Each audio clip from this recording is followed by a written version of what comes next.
Meus irmãos, a paz do Senhor Jesus Cristo. Quem estava sentindo a presença do Senhor neste louvor?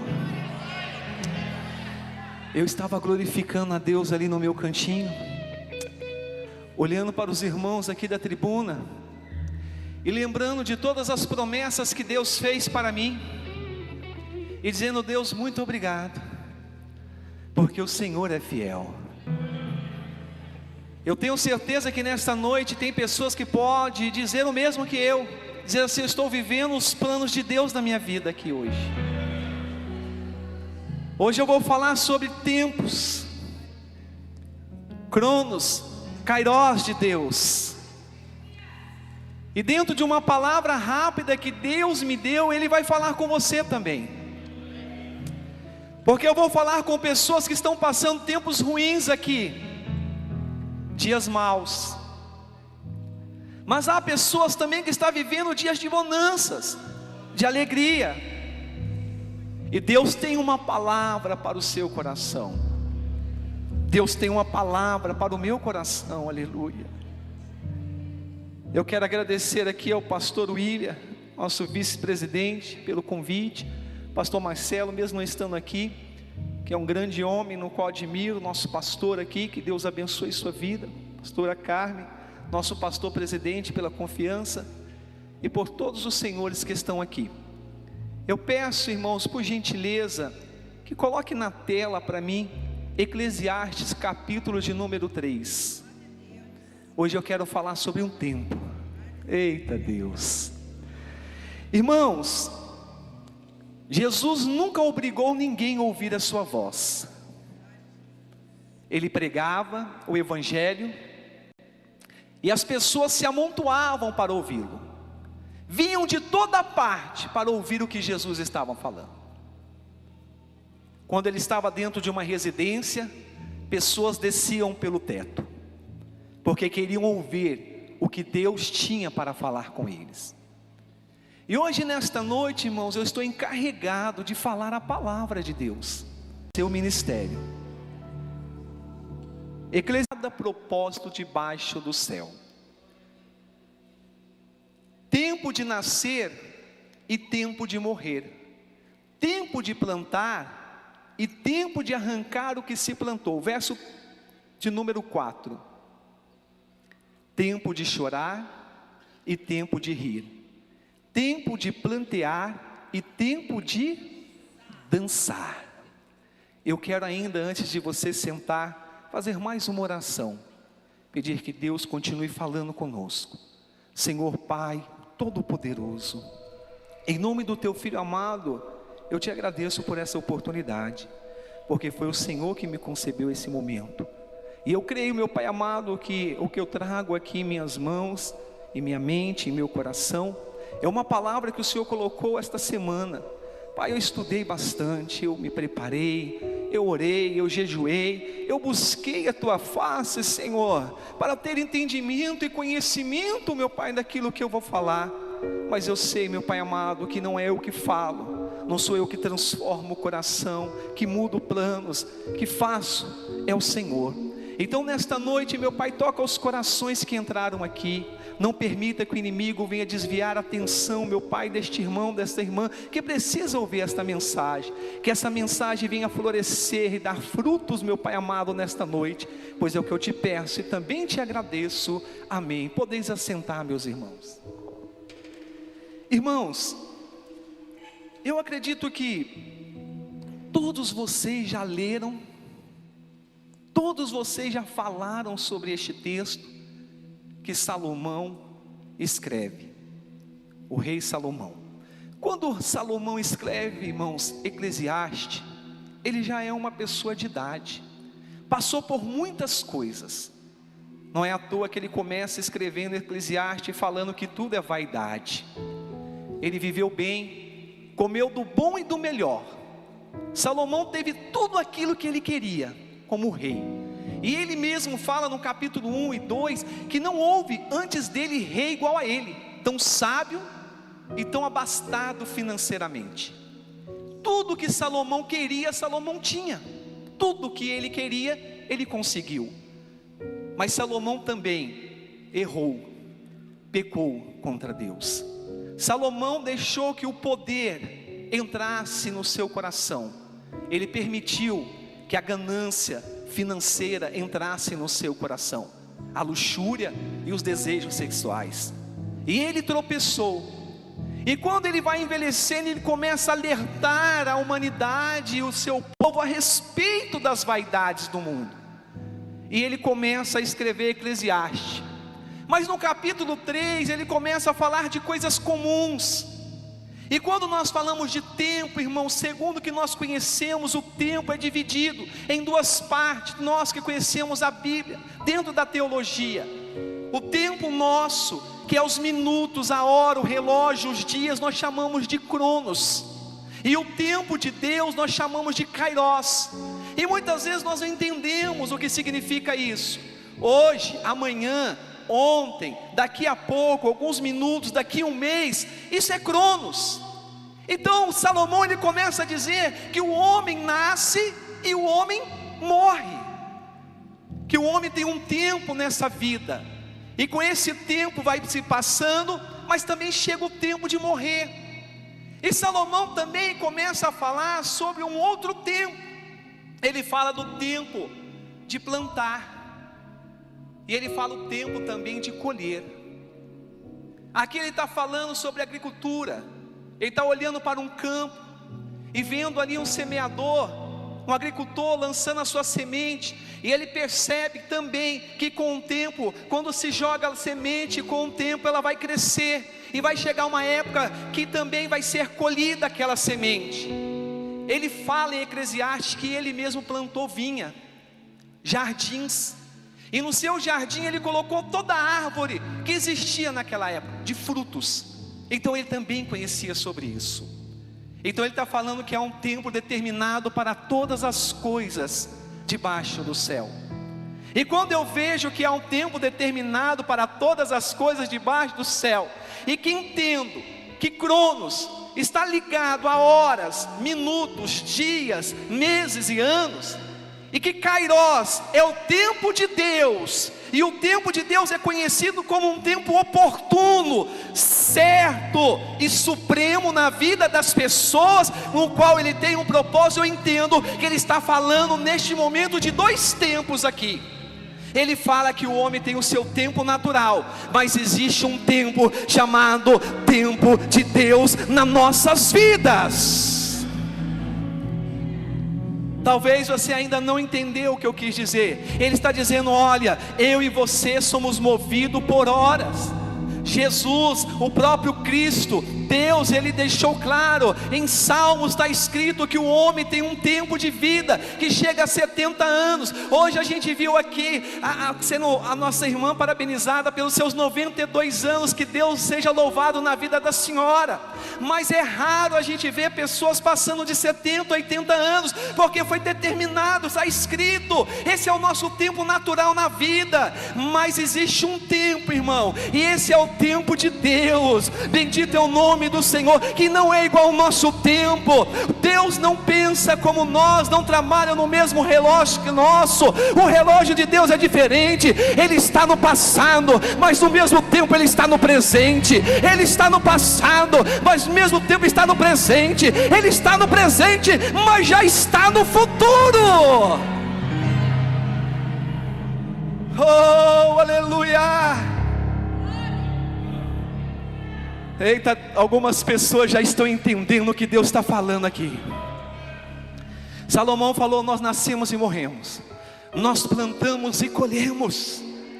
Então ele quer dizer o quê? Tudo tem um tempo determinado. Então ele quer dizer, tudo tem seu cronos determinado. Mas quando ele fala, há um tempo para todo propósito debaixo do céu, ele está dizendo, há um kairos para todo propósito.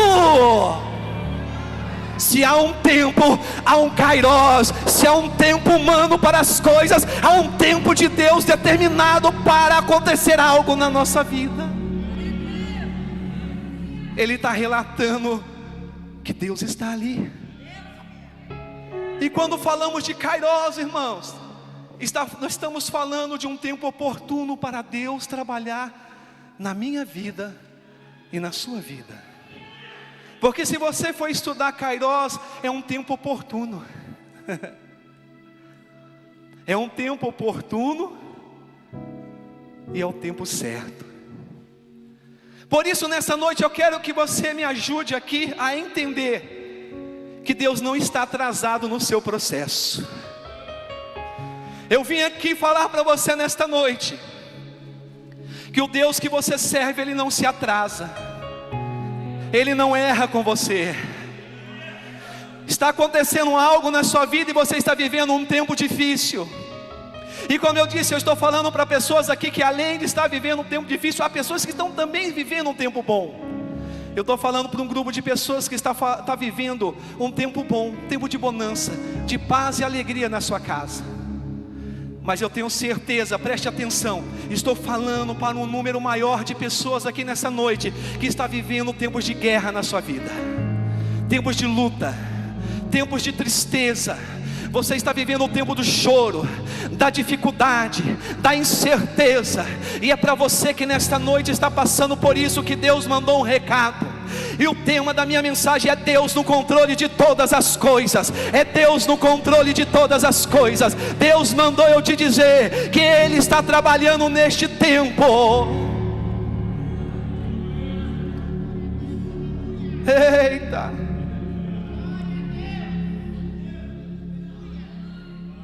O nosso mal, meus irmãos, é que queremos, no nosso tempo, o ser humano vive ocioso, pelo dia da manhã, por uma conquista, e esquece que Deus trabalha em todas as coisas.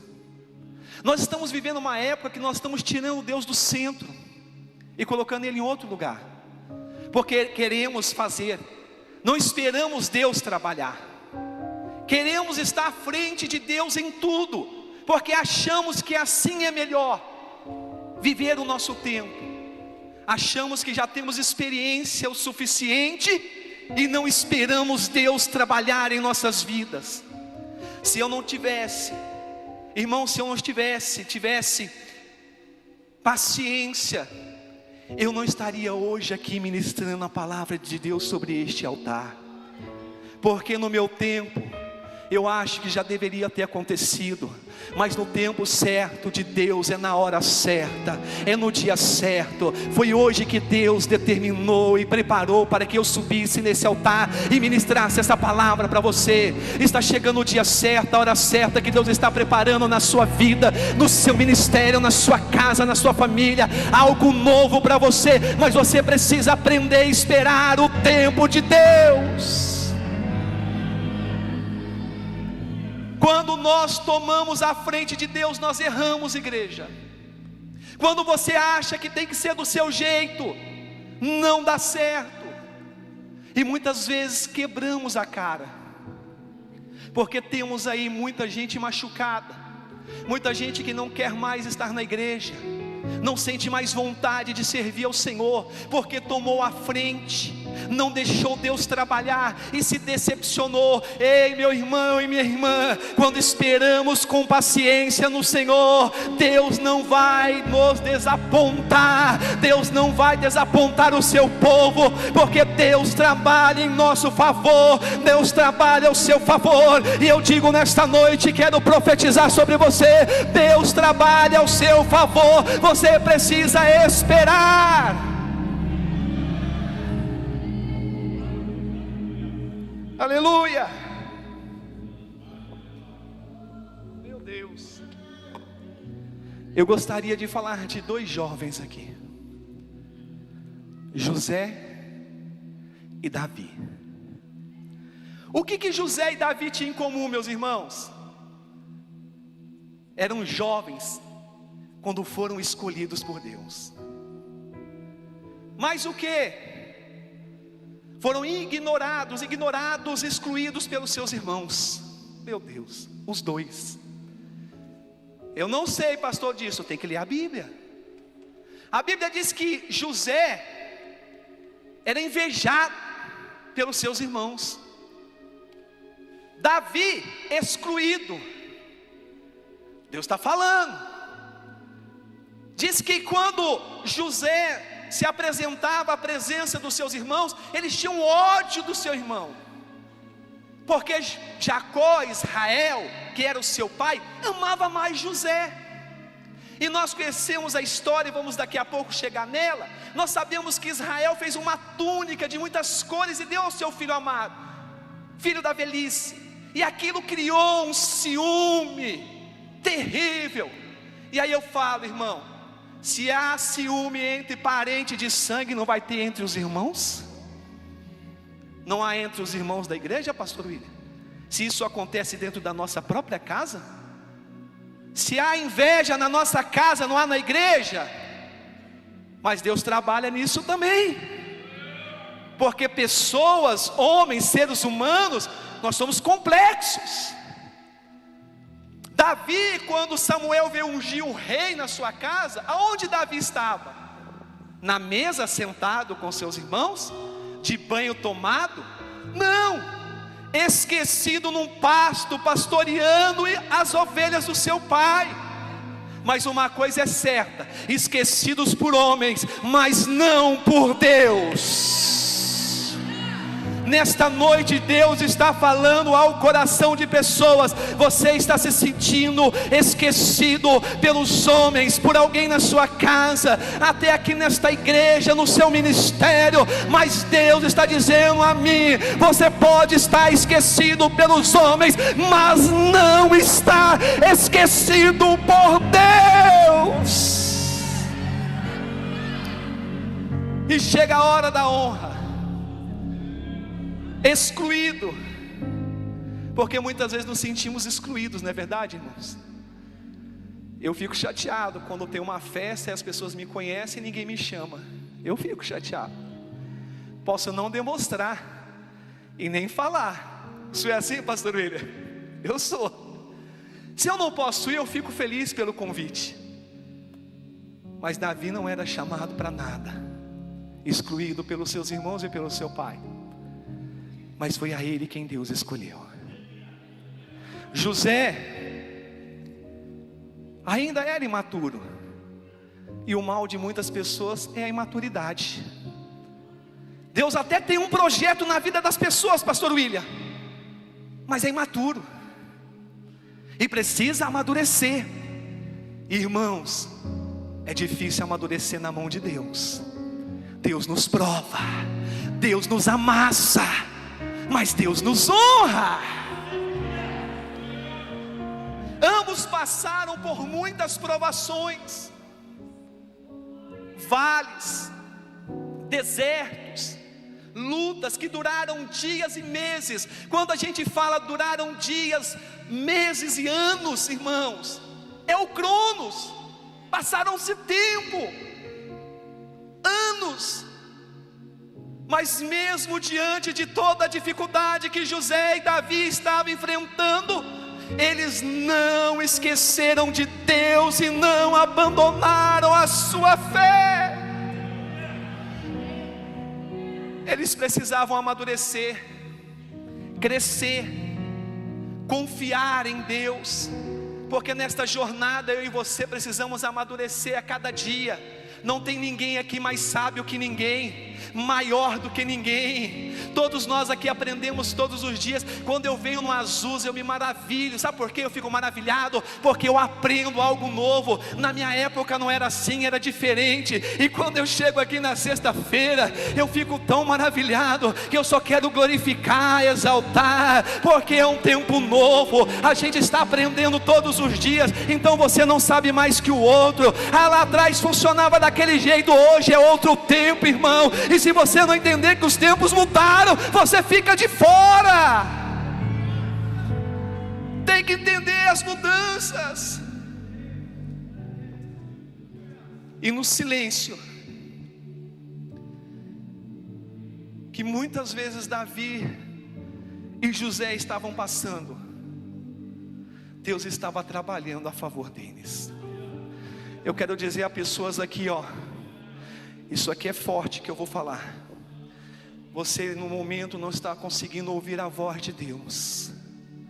Você ora e não consegue ouvir uma resposta. Você clama e ninguém nada fala contigo.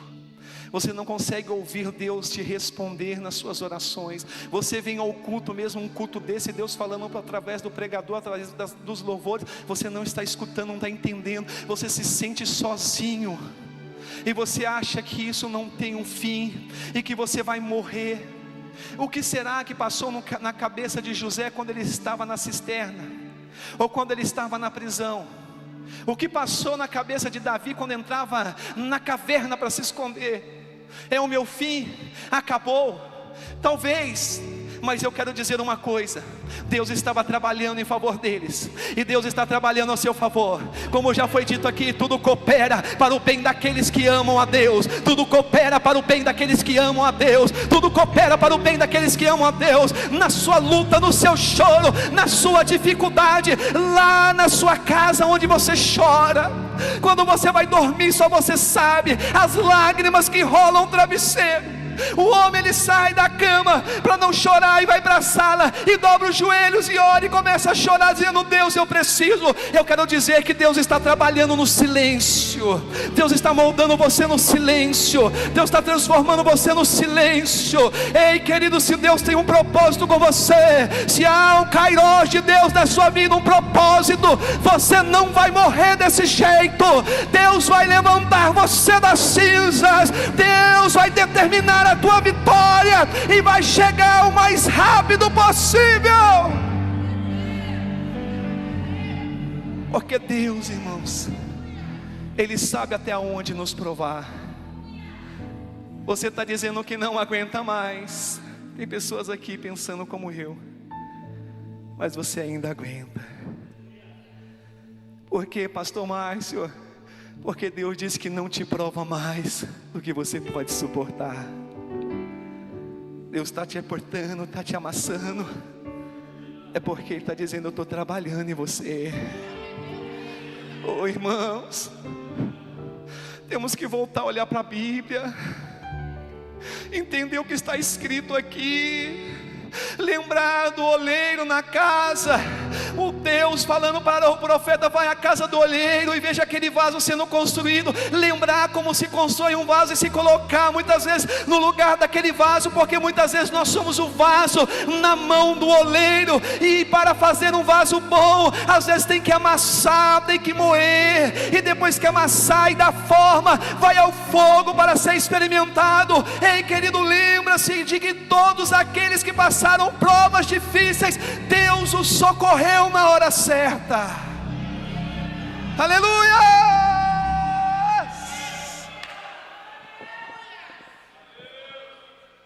Deus tem uma palavra para você. Talvez você diz assim: pastor, eu estou me sentindo esquecido. De verdade, eu estou me sentindo sozinho. Mesmo o Senhor falando tudo isso daí, eu ainda sinto no meu coração que eu estou sozinho, desamparado nessa jornada, pastor Márcio. Mas eu quero dizer algo para você, que está escrito em Jeremias capítulo 1, verso 5.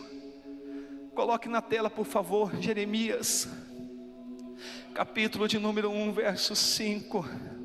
Eu quero que você olhe para este versículo e que você medite nesse versículo. Oh, glória a Deus. Antes que te formasse no ventre te conheci, e antes que saíste da madre te santifiquei, e as nações te dei por profeta. Tu és profeta de Deus, meu irmão. Tu é profetisa de Deus, minha irmã, nesta noite. Deus tem um plano muito maior do que você possa imaginar. Deus só está esperando você dizer: Senhor, eis-me aqui, Senhor.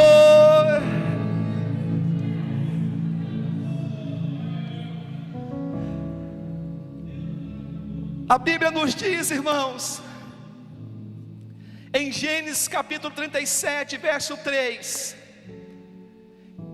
Israel amava José mais do que todos os seus filhos, porque era filho da sua velhice, e fez-lhe uma túnica de várias cores. Talvez este aqui, irmãos, esse momento foi o melhor dia da vida daquele jovem chamado José, porque ali o pai estava declarando o seu amor a ele, dando a ele um presente, irmão, que representava muito naquela época, e com isso trouxe, como eu disse, a inveja dos seus irmãos. Aquele dia possa ter sido o melhor dia na vida de José. E eu te pergunto aqui nesta noite, você consegue se lembrar do melhor dia da sua vida? Marcão, conhece? Lembra do seu melhor dia da sua vida? Melhor dia da sua vida, você lembra? Talvez no dia que o teu filho nasceu,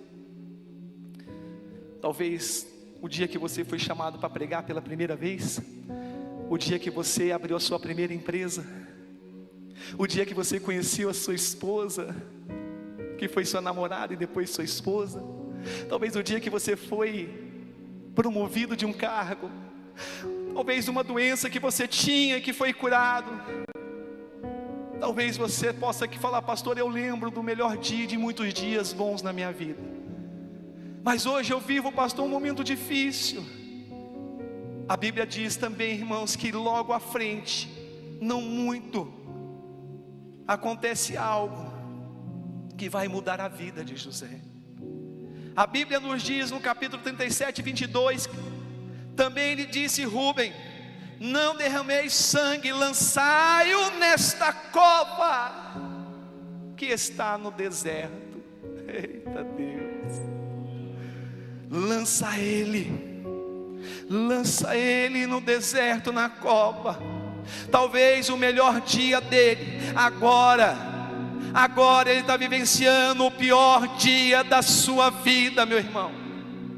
Nós conhecemos as Escrituras, e a Bíblia nos diz que depois disso, ele é vendido, levado para o Egito, e dali ele se torna mordomo na casa de Potifar, e por uma situação que ele não tinha culpa alguma.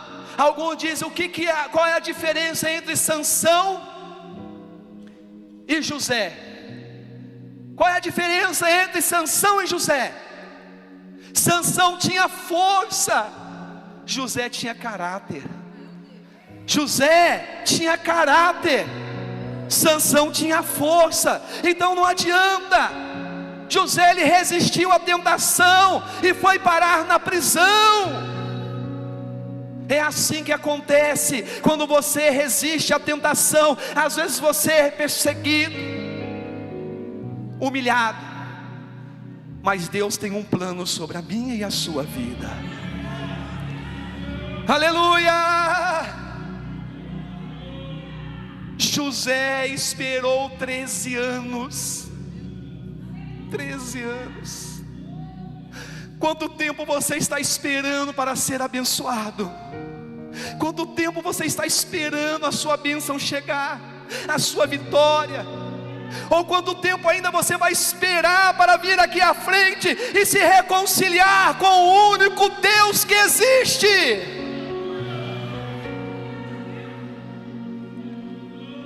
Este jovem estava na prisão e nada tinha cometido. Davi, talvez o melhor dia de Davi foi quando Samuel ungiu o rei.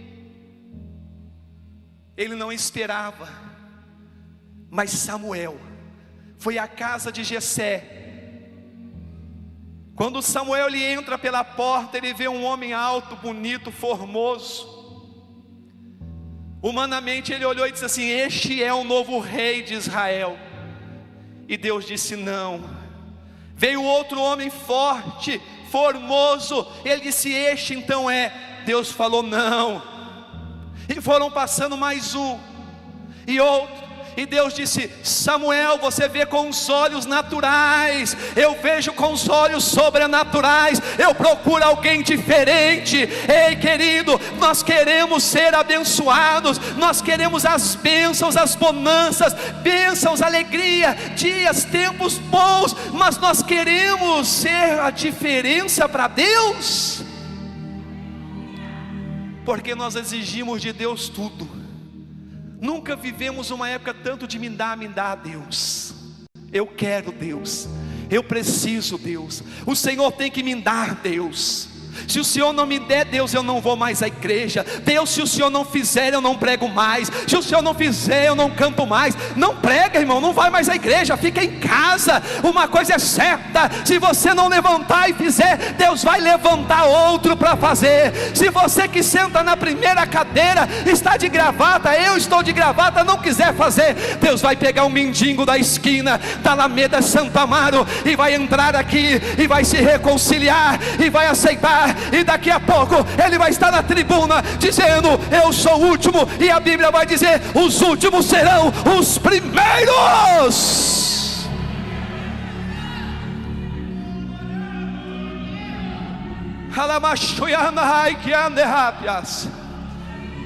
Eu não canto mais, pastor, não faço mais aqui parte do conjunto, porque eu peço a Deus, falo com Deus, Ele não me ouve. Ei, peraí, que estrela é você, que está do lado de Deus, que é tanta exclusividade? Nem Jesus, quando esteve na terra, quis ser igual a Deus. Nem Jesus, quando esteve na terra, quis ser igual a Deus. Se sujeitou a ser homem. Davi vem do passo todo sujo. Já indo para o final aqui, irmãos. Vem todo sujo do pasto, cheiro de ovelha, cabelo bagunçado. O que está acontecendo aí na casa do meu pai? Porque nunca me chamam para nada. Será que morreu alguém? Porque eu não sou chamado para nada. Falou: Samuel está lá, ele vai ungir você rei. Talvez seja o melhor, talvez fosse o melhor dia, talvez foi o melhor dia da vida de Davi. Mas um pouco mais para frente fala que Davi, então Davi se retirou dali, já é adulto, já luta nos exércitos de Saul. Neste momento Saul está procurando matar Davi, e ele fugindo de canto pós canto. Não houve mais uma condição de estar entre os seus irmãos.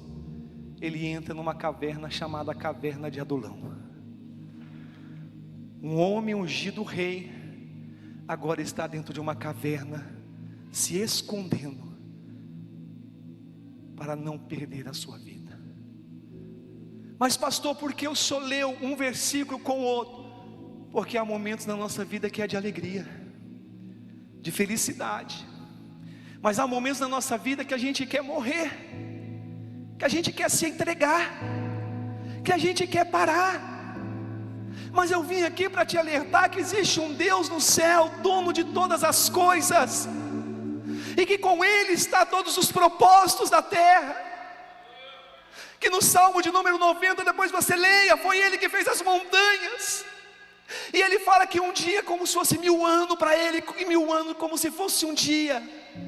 Esse Deus, Ele tem o domínio de todas as coisas, e nossas vidas estão na mão dEle. Da mesma maneira que Ele nos proporciona alegria, vem dias maus na nossa vida, mas Ele está trabalhando em nossas vidas para nos amadurecer, nos levantar novamente. E eu quero usar a palavra de Deus, não o meu testemunho, não minhas palavras. Eu quero que você leia a Bíblia, que Deus Ele exalta, que Deus Ele abençoa, que Deus Ele dá o escape, que Deus Ele é fiel para com aqueles que o amam e que o buscam de todo o seu coração. E eu convido você a ficar de pé, por gentileza. Oh, aleluia. Oh,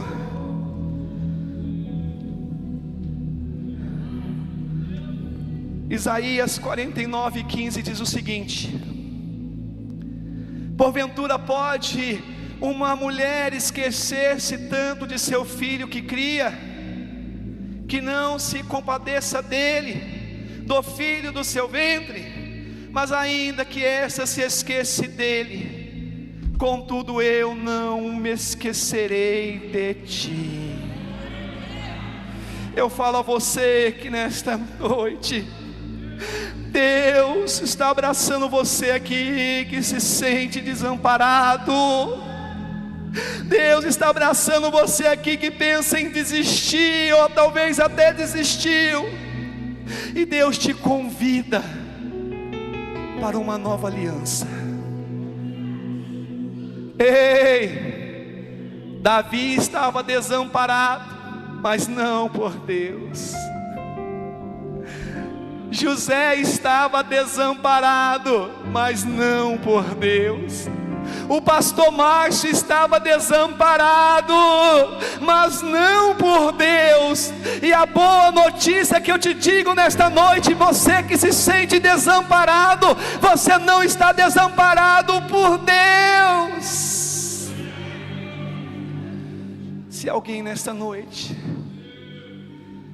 que mesmo assim se sente desamparado, e você ouvindo essa palavra, Deus está falando: eu quero fazer algo novo na sua vida, eu quero transformar você, eu quero mudar o seu ser. Ei, Davi não morreu na caverna. Ei, José não morreu na cadeia.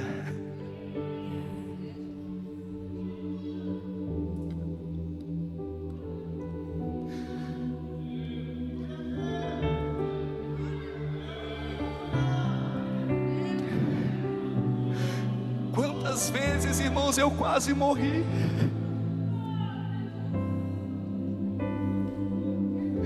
Fizemos testamento, irmão, mas eu não morri. Porque quando Deus ainda tem um plano na nossa vida, irmão, Ele ainda vai trabalhar para te colocar no lugar. Você jovem, seu nome é? E o dela? Natália. Deus tem algo a fazer na sua vida, e é muito maior do que você pode imaginar. Os planos de Deus para a sua vida é muito maior do que você imagina, muito maior do que já te profetizaram. Mas o Senhor disse: se mantenha limpa, o seu foco é a cruz, o seu caminho é o reino dos céus. Ele disse: se você continuar olhando para esta cruz, você vai ver aonde você vai chegar.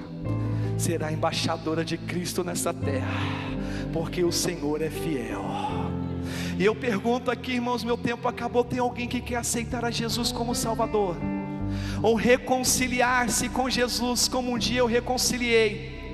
Sai do teu lugar. Tem alguém aqui que não é evangélico e quer aceitar Jesus nessa noite como um dia eu aceitei? Levanta a sua mão aqui. Tem alguém nesta noite que sente que parou na caminhada por algum momento, e hoje Deus está dizendo para você: vem até aqui na frente, porque o pastor vai orar com você. Deus tem um plano para a tua vida e você não vai morrer nesse deserto. Tem alguém